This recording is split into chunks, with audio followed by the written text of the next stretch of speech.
What is going on, everybody? And welcome back to Season 5, Episode 21 of Hit the Books, the podcast all about sports betting, the best bets you should be taking in everything surrounding sports. This week, we're into the Pro Bowl, the best time of the year here, right before the Super Bowl, right after the conference championships, but nothing too crazy happening. So definitely going to touch on some other things in other sports here. But through the NFL, lots of coach talk, head coach, offensive coordinators, defensive coordinators, the whole ball of wax. A little conference championship recap, as well as some news out of the NHL and the NBA, our power rankings in both those leagues as well, and the American Express Open, or whatever they're calling it. Is it the American Express Open, Huff? Yeah, that was this past week. Yeah. Okay, it was this past weekend. So definitely some news on that as well. But let's jump in and introduce my co-host here with me this week, Huff and Mackie. Mackie, start us off with this week. What do you got for us? Yeah, not much going on. College basketball is definitely in full swing now. I know we haven't gotten a lot of plays out, but we're definitely doing some deep diving and getting ready for March Madness. So just stay tuned for those. Other than that, obviously, Aces Patriots in the Super Bowl. Seahawks played great in that divisional round. Sam Darnold looked incredible. I know a lot of people doubted that team. Obviously, not the defense. It's the quarterback play, and not that he's played bad at all, but in the past when it's come down to big moments, he hasn't really played as well. So it's nice to see a 3-touchdown, 0 interception performance, but we'll get into that as well. Heck yeah, lots of good stuff. Huff, what do you got for us here? Coming into the Pro Bowl. Yeah, obviously not much for the Pro Bowl. The Pro Bowl's kind of a joke or turned into a joke, and we can get into who was named to be a replacement quarterback for that in a little bit. But overall, solid week in the sports world. Like Mackie said, college basketball has been rolling. NBA, NHL, obviously always consistent there. But, we get the Super Bowl in 2 weeks, Seattle versus New England. We'll touch on that game a little bit more next week when we have Ace back. Obviously, tough to give picks, 10 some odd days out from a game here, especially one with that many implications on the line. But great time in the sports world. Super Bowl 60 right around the corner. It's crazy to think one football game left for the football season. All righty, lots of good stuff there. We definitely debated whether we do an episode this week, and I think we do. I mean, when I look back, we did, but I could not remember to save my life. All right, but let's get it started here. Let's start with the NHL here. Patrick Kane of the Detroit Red Wings has tied Dallas Mike Modano as the highest scoring U.S.-born player in NHL history. Kane matched Modano by recording his 1,374th point on an assist on a goal by Alex Brinkat late in Detroit's 3-1 loss to the Los Angeles Kings on Tuesday night. He got a couple of months after turning 37, while Modano was 40 when he scored a goal to register number 1374. Any thoughts on that? Patrick Kane kind of been falling off the news. I feel like we don't hear about him much. What do you guys think? Yeah, he hasn't. I mean, he's on a team that's making some noise though. Those Detroit Red Wings have been on a little bit of a heater. We'll get into them in our power rankings in a little bit. 7-2-1 in their last 10, sitting in second in that Atlantic Conference or Atlantic Division. That's obviously a tough, division with Tampa Bay leading the way.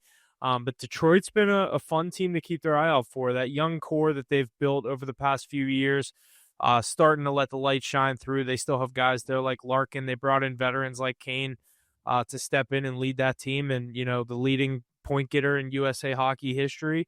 As far as I can remember, I feel like he was always the most known U.S.-born player. TJ Oshie got his shine in the 2014 Olympics, but I feel like Patrick Kane was always known as the best U.S. hockey player. Now, obviously, we get Matthews, things like that. You got to think he'll catch him in the points, but it's tough to say. Hell of a record, but yeah, those Red Wings are fun to watch. Yeah, it's nice to see him on a winning team again. Obviously, in my opinion, the greatest born U.S. hockey player of all time, way past his prime, but still breaking records. Heck yeah, lots of good stuff there. Let's jump into our power rankings here off of that point. Coming in at number 5, those Detroit Red Wings. Number 4, the Minnesota Wild. Number 3, Carolina Hurricanes. Number 2, the Tampa Bay Lightning. And number 1, the Colorado Avalanche. Hopefully, thinking about the power rankings here for this week, some teams on this list are definitely really hot this year, to say the least. Yeah, it's tough to edge out Dallas sitting there at 30, 14, and 9, but this Detroit team's been fun trying to get a new face in that top 5. Carolina, Minnesota, Tampa, Colorado, obviously. They've been, a mix of them has been our top 3 or 4 spots, with Colorado leading the way, I think, all season for good reason. They're still 35, 6, and 9, 6 regulation losses, 50 games in. That's an insane, stat record. They're at 79 points, 9 points ahead of the second place teams, with that being the Lightning and the Wild. But yeah, I think a solid top five. Get those Red Wings in there. Those Buffalo Sabres, though, do we want to talk about them? 7-2-1 in their last 10. I mean, it was a heater, but I mean, this has been consistent play. We're into late January, and these Buffalo Sabres are hanging around in a playoff spot. Yeah, it's definitely a different Sabres team. They're getting good goalie play. Obviously, those guys that they've drafted, obviously they didn't hit 9, 8 years ago, but I mean, you got Rasmus Dahlin playing incredible hockey. You have these young guys, Tage Thompson still playing well. So, you let these guys develop a few years and they're hitting and they started the season terrible, but they've since like I want to say 15 games into the season, they've been one of the best teams in the NHL easily. Yeah, they're. I haven't watched much of them. I just feel like every night I check the box score and they're winning. Yeah, I saw they beat the Leafs last night by 3, 7-4, something like that, which drops the Leafs down to 8 games out of a playoff spot, which they haven't missed in over 10 years. So, Yeah. it's interesting to see, how the league is kind of switching with those teams. Could you imagine getting odds on the Buffalo Sabres being the best record out of all the New York teams at this point of the season? At any point, yeah. I mean, just taking that back. I mean, the Islanders are playing great hockey as well, so it's no shoo-in, but I'm sure the Rangers had pretty good The odds. East is insanely tight. Yeah, I got to look at it real quick. If you look at the wild card right now, so right now in the Atlantic, 1, 2, and 3, it's Lightning, Wings, Sabres. In the Metro, it's Canes, Pens, Islanders. In the wild cards right now, it's the Habs at the 1 spot and the Bruins at the 2. On the outside looking in, 6 points behind are Florida, Philly, even a little bit further. Then it drops to Philly, Toronto, Washington. There's a bunch of teams sitting in that middle of the pack there, just on the outside looking in. But with 30 games left, we want to give our predictions for seedings and these teams that are going to make and miss the playoffs. Yeah, go ahead. Oh, I didn't know if you thought about it or something. I can get off the top of the head right now. Do you guys want any odds for anything? No, not yet. We can just go off the top of the head real quick. I mean, you got to think Florida gets in. Yeah, I'm gonna go. I mean, Lightning. They have a point on the Red Wings, and they have 3 games on them. I'm gonna say the Lightning lock up that 1 spot. They're playing pretty good hockey. I agree. I think the Lightning are the 1 in the Atlantic. I think the Canes are the 1 in the Metro. Yeah, for sure. They'd have to blow that up, and I don't see that happening. I do. I think the Red Wings could stay in that 2 spot. I really do. I don't think. I mean, they have 10 points on the Florida Panthers, and I don't see the. The only thing is they have 2 games on Buffalo, but I don't think Buffalo's going to catch them. Yeah, I mean, Buffalo's playing incredible hockey right now. They'd have to keep the same pace as they. I mean, I guess they've kind of done it for the last 35, 40 games, but I don't know. I think the Bruins are playing above their head right now. I could see them getting a playoff spot, but I also wouldn't be surprised if they get knocked out. If it comes down to like they have 4 points on the Panthers with like 5 games left, I think they end up losing that. Yeah, me too. But I think I haven't watched much of the Penguins. I didn't even know that they were playing this well. They're rolling. I think you've seen this a few times, even maybe not last year, but the year before. They started the season great. They even like 50 games in, they still had a playoff spot, and they kind of started to crash and shit the bed. And I think they missed the playoffs by like a point or 2. Do you see that as a scenario this year, or are they locked in? It's tough. I don't know. I think they're definitely a better team than they were the past 2 years. I think the coaching change has been a huge part of that. Coach of the Year candidate Dan Muse, who's stepped in. Not many people had expectations for this Penguin team. I thought most people, we were campaigning for Gavin McKenna over here for a number 1 pick, and we're sitting here at number 2 in the Metro right now. I mean, I definitely think I'm confident in them to lock up a playoff spot. Will they go anywhere? I think hockey's obviously the one sport. Once you get there, it's anyone's game. With the way Skinner has been playing since we got him, he's been, one of the hottest goalies since we've brought him in from Edmonton. You pair him up with a guy like Seelovs, 2 kind of castaway goalies that, needed a change of scenery. They've come here, found a home. We still have Miroshov down there if an injury were to come up to one of those 2 guys. So I like our chances. They've found a good way to mix the youth of a guy like, guys like Kindle who are 18 and some of these other young players. They bring in a Chinikov from the Blue Jackets, who's been a spark plug on that Malkin line. Malkin's been playing great. Crosby's been playing great. They've mixed the old players very well with a young core or a young, set of players around them to help them, get where they need to go. And I think it's working well for them. 26, 14, and 11. They find ways to get to overtime too. That's another thing. When they lose games, they find ways to get it to overtime. Yeah, that point, I mean, once in a while it's not that big, but if you're getting it in and out, I mean, that point's huge. It adds up all the time. I think what do they have? 12 points after regulation? Yeah, 11. Yeah, that's they have big. 11 just in losses. So you're not even near a playoff spot with without those 11 points. No, right. So it's big. You'd have 52. We'd be sitting ahead down there of with you. the Rangers. We'd be only ahead of you in second to last place in the East. Yeah, the East is tight, very tight. Heck yeah, boys. The NHL's heating up here as the NFL season's coming to a close here in a couple weeks. I've been seeing so many more tweets about NHL stuff. I don't know why, but alrighty, jumping over the NBA here. The first point we have Milwaukee Bucks forward Giannis. I can never say his last name. Giannis Antetokounmpo. Okay, has informed the team that he wants to be traded ahead of the February 5th NBA trade deadline. Where could we see Giannis go? What are your guys' thoughts? Mackie, is it going to happen? They said the Warriors have the best package for him. They don't. Do you see what they offered him?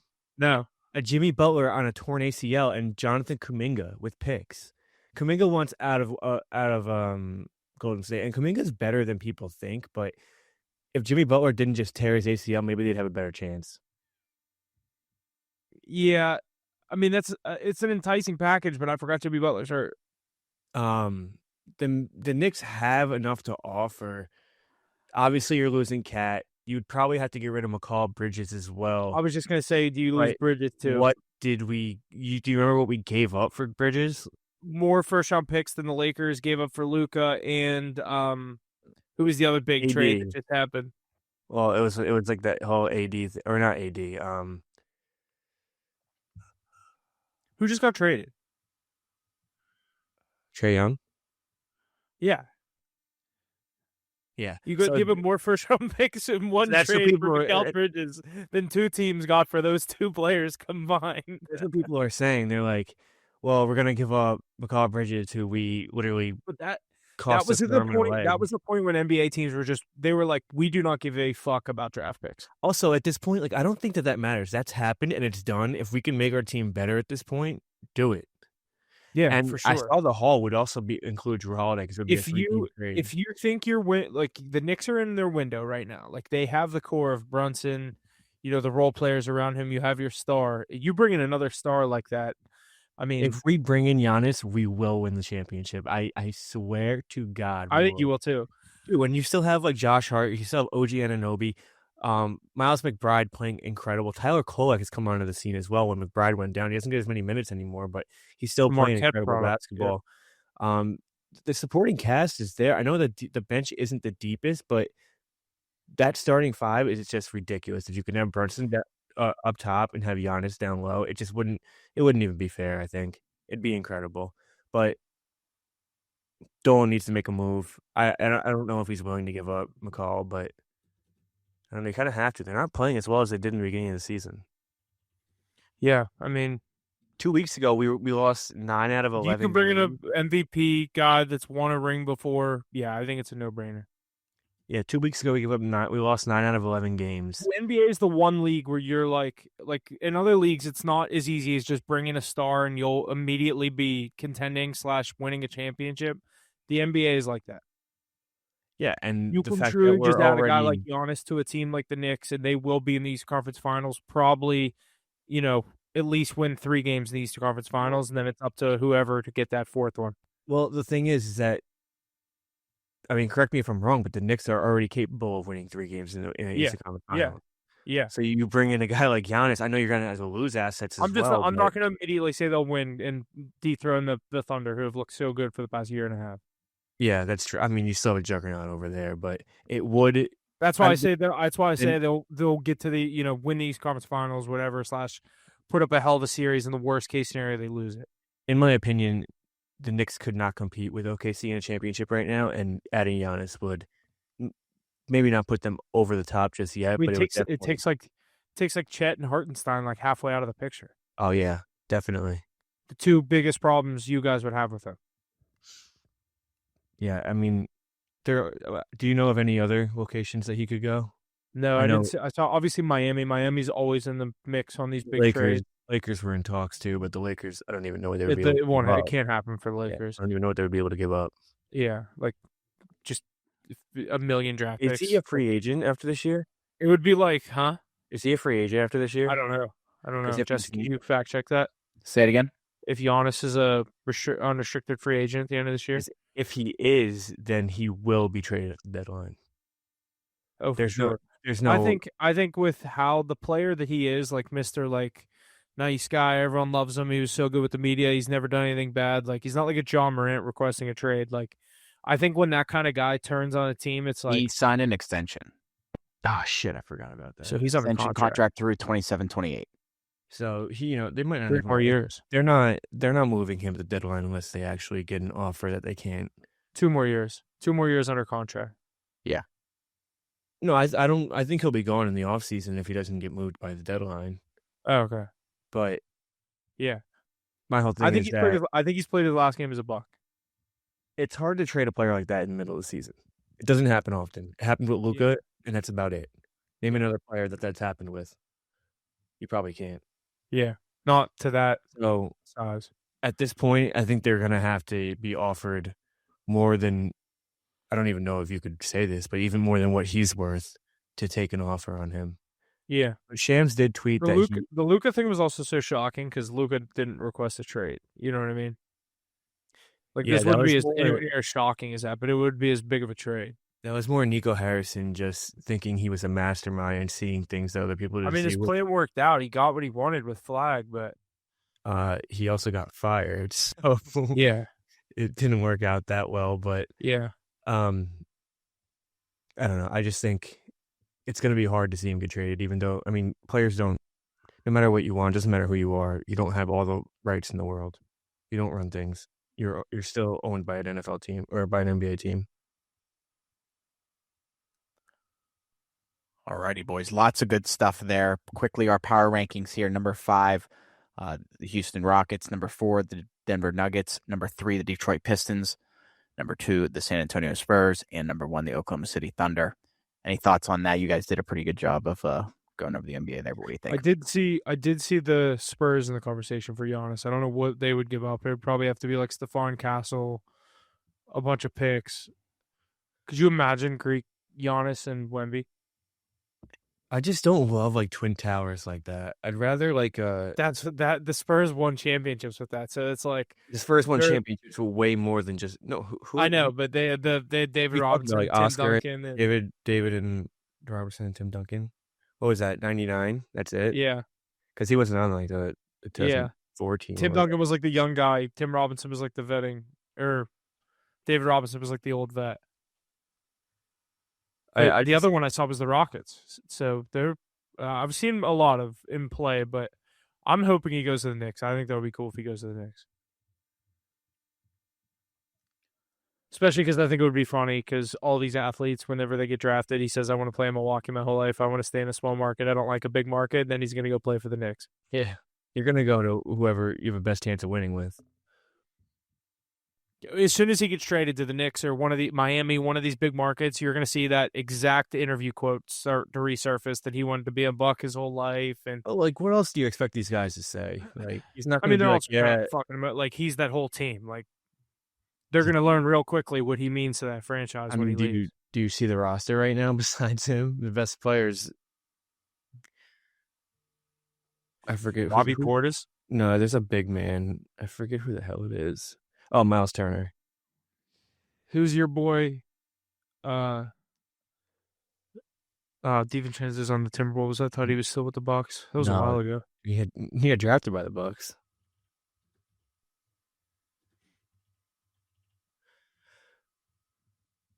Alrighty, lots of good stuff out of the NBA. Let's jump over to the golf world here real quick. The top-ranked golfer in the world ran away with the American Express Open on Sunday afternoon in Southern California, which marked his first start of the 2026 PGA Tour season. Scheffler, who started one shot back of the lead at the Pete Dye Stadium course, posted 6 under 66 in his final round to get to 27 under on the week. This gave him a 4-shot win over the rest of the field in what was just his latest dominant win. The $1.7 million check he earned on Sunday also officially pushed him over $100 million in official career earnings on tour, something only 2 other golfers in history have ever accomplished, those other 2 being Tiger Woods and Rory McIlroy. Any thoughts on that, Huff? Yeah, I was gonna bet him going into the weekend. I'm terrible at remembering golf tournaments start on a Thursday morning, and that I need to do it like as soon as we finish doing this, put a golf bet in, but didn't end up doing it till Saturday. I got him at plus 120. Blades Brown obviously was right there with him. The 18-year-old that kind of jumped onto the scene. He had a tough Sunday to close out his round, but started out the weekend with a 67 on Friday and a 60 on a 67 on Thursday, 60 on Friday. For an 18-year-old that just turned pro and graduated high school 2 weeks ago. I think that's a name you're going to be hearing a lot in the coming weeks, but a lot going on with the PGA Tour. You got guys like Brooks coming back this weekend at the Farmers, whatever it is, Farmers Insurance Open, I think is this week. But Torrey Pines, you have, Patrick Reed just announced he's going to be leaving LIV and coming back to the PGA Tour. He's not eligible until I think August, they said, maybe even next year. He might have to miss a whole season, but it looks like LIV Golf is dead. Dan Rappaport was right. PGA is coming back. A lot of these guys are going to start trickling back. I hate to see that, or I hate the fact that Bryson's ended up staying. I really wanted to see him come back, but we still get to see him at the majors. But a lot going on in the golf world. I'm excited for this weekend. No Scotty this weekend on the playing at Torrey Pines. Brooks, like I said, is coming back here. So to give you a little pick, I did sprinkle some on Ludwig Aberg. I think I got him at plus 1,900 to win this. The favorite was Xander when I took it. He was like plus 1,400 as the favorite. So anytime Scheffler's not in a tournament, you get some great value on some golfers to win. Yeah, I took Scotty last weekend too. You got him a plus money on a Sunday. I got him at plus 105. So yeah, I think I took it at plus 110, and I used like a 10% boost, and then actually got it at plus 120. Yeah, it's pretty cool. I took it like Saturday after the round finished. When I saw he was 21, Blades Brown was 21, and Siwoo Kim was 23. Was it Kim was 22? Yeah, 23. No, somebody had 20. What was Scotty at? Scotty was 21 with Blades Brown. All right, yeah, then he was 22. Siwoo Kim was 22. Siwoo Kim was 22. I couldn't remember if it was him. Yeah. Heck yeah, lots of stuff happening here in the golf world. It's starting to ramp up here end of January. So definitely lots to look forward to, and we have more to talk about there. All right, let's jump over to the NFL here. The big topic lately is all the coaches here of this Pro Bowl week here. The Pittsburgh Steelers being the first ones here. They named their next head coach, bringing in Pittsburgh native Mike McCarthy in as the franchise's next head coach. What do we think about this signing? Did you see it coming? Mackie, what are your thoughts? Good luck. I mean, Huff, it sounds like you're trying to be a little optimistic about it, but you're not the answer. You're not wrong, but you got to be optimistic, right? I mean, I'm definitely going to try to be optimistic about it. I'm starting to. I definitely like it more than the initial, news of it. I was kind of wanting the Steeler way of getting a young, guy that's going to be here for the next so long. But the way I'm spinning it, and that you're referencing, I'll let the listeners know, is I feel like the Steelers kind of are approaching this like they wanted a guy that's developed quarterbacks, made draft picks before it, big swing draft picks, landed quarterbacks, not necessarily any of the big guys. He's more a developer offensive mind. So I think they're trusting him to make their draft pick, whether it be this year in Pittsburgh in 2026 at the draft, or whether that comes next year after a tough season. I'm just hoping they do not bring Rodgers back. That's the one thing that scares me, is the writing's on the wall to bring Rodgers back. You bring him in the coach that he won a Super Bowl with. I'm hoping we get a year of, give Will Howard a chance, give Mason Rudolph a chance. Let's win 4 games, and let's go into 2027 with, the number 1 pick, whatever we can get, a top 5 draft pick. Steelers have 13 picks in this year's draft. A lot in the first 3 rounds, so no one only in the first round. I think we have 2 in the third, 2 or 3 in the fourth. We have a lot of picks this year. A lot of cap space next year coming or should be coming, pending any new deals that they make. But I don't hate it. I don't love it. I'm truly just gonna wait and see. Definitely an interesting one here. I know. I mean, it's crazy to me, Mackie, you being a Cowboys fan, and him, of course, coming to Pittsburgh, like of all people. And when he was in Dallas, all I was doing was bitching about how yeah, exactly. And I'm like, jeez. So just hasn't put a good taste in my mouth, to say the least. But got to be optimistic. I mean, we only go to every freaking home game, so just how it is, I guess. I don't make the rules. All right, but we got some more coach signings here. The Cleveland Browns are our next one. They named Todd Monken as the franchise's next head coach. Monken spent the last 3 years as the offensive coordinator in Baltimore, but this will be his first head coaching gig in the NFL. What do we think about this hire for the Brownies? I think this is hilarious. Who the hell is this guy? The Ravens offensive coordinator. He's been the Ravens hated him for the past 2 years. Obviously, he got Lamar as his MVP. I work with a Ravens fan. He said they couldn't wait to get rid of Monken. He was hoping he was going the past however long, whether it was this season, last season. I don't know exactly when it was, but seeing the Browns have a chance at, they interview Skillhouse. They were going to promote Jim Schwartz from defensive coordinator. They end up going with Monken, and I don't know what the Browns' plan is. They have a Pro Bowl quarterback, though. Something I can't say. Yeah, this name did not ring a bell when it came up to me. But alrighty, moving over. The Buffalo Bills here, they promoted their offensive coordinator, Joe Brady, to head coach. He'll be a first-time head coach with a franchise that has Super Bowl expectations. Can Brady help Allen take the next step as Brady moves into the head coaching slot? This is obviously, I think, the toughest head coaching position to step into, especially for a first-time head coach. A team that's, Super Bowl or bust the past however many years with guys with a guy like Josh Allen, as you said. A guy that's been there, though, he's been in the building. He understands the expectations, what that city of Buffalo or what the Bills mean to that city of Buffalo. I think this was their best chance or best opportunity. They were interviewing guys like Dayball and a couple others. I like the move to go with Brady, promote from within, let him build a true offensive staff, because obviously McDermott was a defensive guy coming over from the Panthers a couple of years back. Joe Brady's going to get his spin on things, make the Bills, I think, focus on that offensive side of the ball, build that team around Josh Allen. I think they'll be better off because of it. I think they didn't have a choice than to hire from within after that scandal went down with, trashing McDermott on his way out and the whole thing with Keon Coleman. Naming an NFL coach that wants to go in a situation where your owner is bashing you on your way out the door. They definitely got into some turmoil. It's just like the worst PR training of all time. But at that point you kind of had to hire from within. I know he's kind of the next guy up, and it's not the worst. It's not the worst situation ever. But looking at it from like a coach's perspective, I would never want to coach for that team. Oh yeah, if I saw the owner like that and then bashing players and stuff. And who makes look the best is Stephon Diggs. After he bashed that organization on his way out the door and saying they don't have their players' backs and all that shit, but he's looking like a king. Yeah, it's hard to make Stephon Diggs look like a sane person, right? Alrighty, yeah, definitely lots of moves here happening in the coaching world. Mike McDaniel's the offensive coordinator for the Chargers.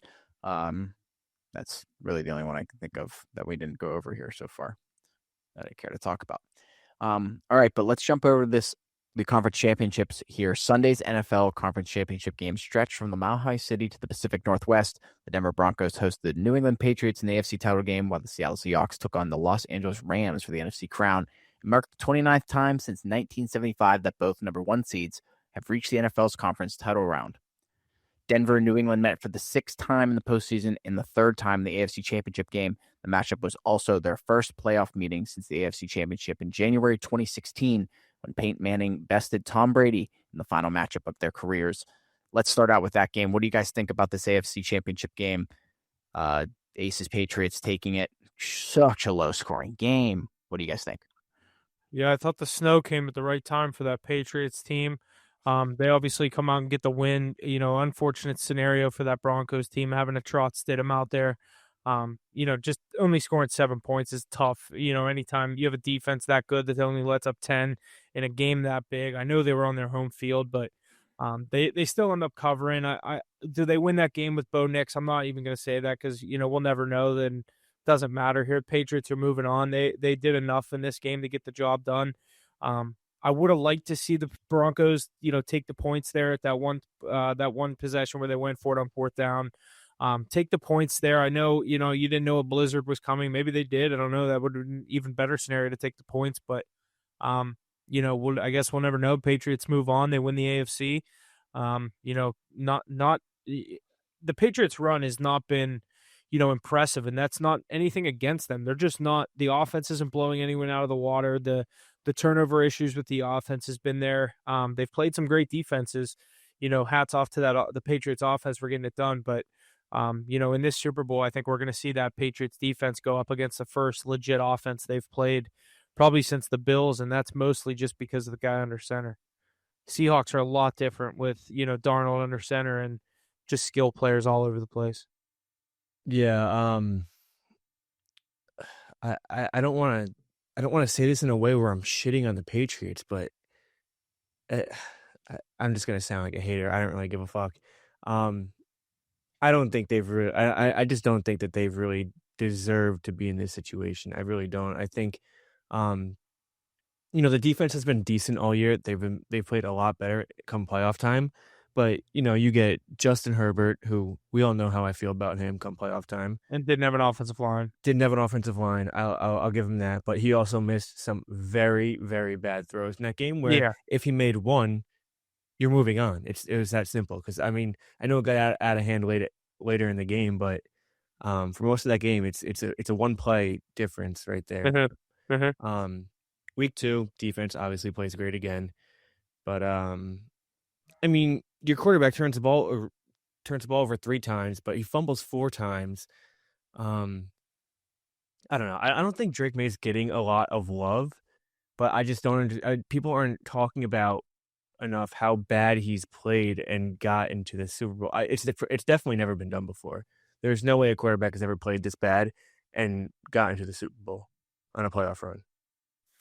You mean like the turnover aspect? Or just in general? Not even. Did he even turn the ball over last game? 86 passing yards. I don't care if there's a blizzard out or not. It shouldn't win you a conference championship game. Yeah. He came up big with his feet a few times. I'll give him that. He iced the game out with his feet. He's good at that, but I don't know. I do think he's good. No, don't get me wrong. Drake May had a great season. There's obviously a bright future there, but I don't know. I guess I'll just be the hater. You're not believing in him at all. I do. Like, no, not do you at think all. they have no chance in the Super Bowl? What'd you say? Do you think they have no chance in the Super Bowl? I would be very, very surprised if they win the Super Bowl. I would not. Very I wouldn't. And I go to school with a lot of kids from Boston, and this one kid die hard everything Boston, and we were talking about it in class, and he was like, yeah, I would be very surprised if they won this game. I think that's the realistic fan in him, though. Like, you know what I mean? I understand. Like, I feel like every fan has doubts about their own team more than other people do. Yeah, the realistic fan, not the ace. I don't know. I also don't think this defense is as good as they're playing. Don't get me wrong; they're playing incredible. They've given up 8.9 games in the play, or 8.9. That's where like playoffs. That's where I had my doubts about the Patriots going into this season was the defense. Like, I didn't think this defense was going to be this good. Like Robert Spillane, I know they have Gonzalez in the defensive line. I do like Barmore. I'm blanking on the other guy's name. Milton Williams, the defensive tackle they brought in from Philly. I do like a lot. The Carlton Davis, I wasn't big on that signing either. I guess as a second corner, it's good, but Robert Spillane, they gave him a lot of money. Carlton Davis, same thing, gave him a lot of money. I wasn't big on those two signings, but they're stepping up big in this especially in these playoffs. I mean, like we said, they haven't really the list of players, situations. The Chargers without the offensive line, the Texans without Nico Collins, and the Broncos without Bo Nix. I mean, I'm not saying it, but Texas without Nico Collins isn't enough to make an excuse. It's more just you can add it to the list. Your quarterback turns if you're the ball bringing over up that 5 point, times. it helps the point. Yeah, for sure. But I would never use that as like, oh, they beat, the Chargers without an offensive line, Texans without. Like, I would never be like they didn't have Nico Collins. That's why they lost. What I mean? No, I know what you mean. All right, question: have either of you looked at odds for the Super Bowl yet? Yeah, 4.5. That's all I know. Never mind. I was going to ask if you did. I would have said it. I probably said 3.5 or 4. The 4.5 says a lot because usually when it's like 3.5, they're like right around there. But if they're giving them that extra point there, I think people would spam the Seahawks minus 3.5 if it was 3.5. I mean, the only scenario I could see the Patriots winning this game is Sam Darnold. Yeah, that could happen. Well, I mean, can it? He's played incredible for 3 straight games. He also hasn't had to do much either, though. What do you mean? The past 2 games, he hasn't done that much. His stat lines aren't that crazy. Look at his stats from last game. He's the only reason they won that game. He had to do next to nothing in that 49ers game. Okay, but that's also, I mean, a conference championship game against a divisional rival, and you put up 3 touchdowns, 350 yards, and 0 turnovers. Yeah. I meant when that game is. Yeah, but I mean, he didn't have to do anything. You look at his past, and you look at last year, week 17 for the division, shit the bed. First round of the playoffs, shit the bed. You have doubts for a reason. I'm taking the Seahawks team every game these playoffs. They've been the only consistent spread I can hit is the Seahawks, whatever they're favored by. I think I would be very, very surprised to see. And, you got like Gonzalez, who's played great throughout the playoffs. JSN is probably going to put you to work. He's unguardable. Yeah, I mean, we'll get into the game and picks and all that a little bit more next week because I'm sure this line's going to move a little bit. Yeah, started at 5. I mean, only half point there so far, but lots to look forward to here for the Super Bowl. Any thoughts on the Pro Bowl? No. 0. Shedeur Sanders is the Pro Bowl, or the Pro Bowl is a joke. Even have like player props and shit. They play flag football and dodgeball. It's on Disney XD. No way. Yeah. That's hilarious. I didn't know that. My last memory of a Pro Bowl is Drake May slipping through those 2 guys that just didn't want to tackle him and running for like a 90-yard touchdown. Mac Jones. Who did I say? Drake May. Oh, you know what I meant. Yeah. Yeah. Mac the Jones. Gritty. When he did the Gritty. Mm-hmm. That was actually kind of funny. Big man. Alrighty, boys. Anything else to add here this week? Conference championship, or did we go over the other game? You guys did. Yeah, we touched on it. Cool. All right. Anything else to add here? Conference championships last week, Super Bowl here next week, Pro Bowl this week, NHL heating up, NBA still heating up as well, golf also heating up, college basketball heating up. Anything else? I think that's going to do it. Thanks for listening. I'll see you guys. No live stream Sunday, I guess, if there's no football. But we'll see you guys next week for a Super Bowl 60 preview. If we we'll get Ace back, see if a Beaks around, get him in on a little bit of Super Bowl talk. But thanks for listening. We'll see you guys next week.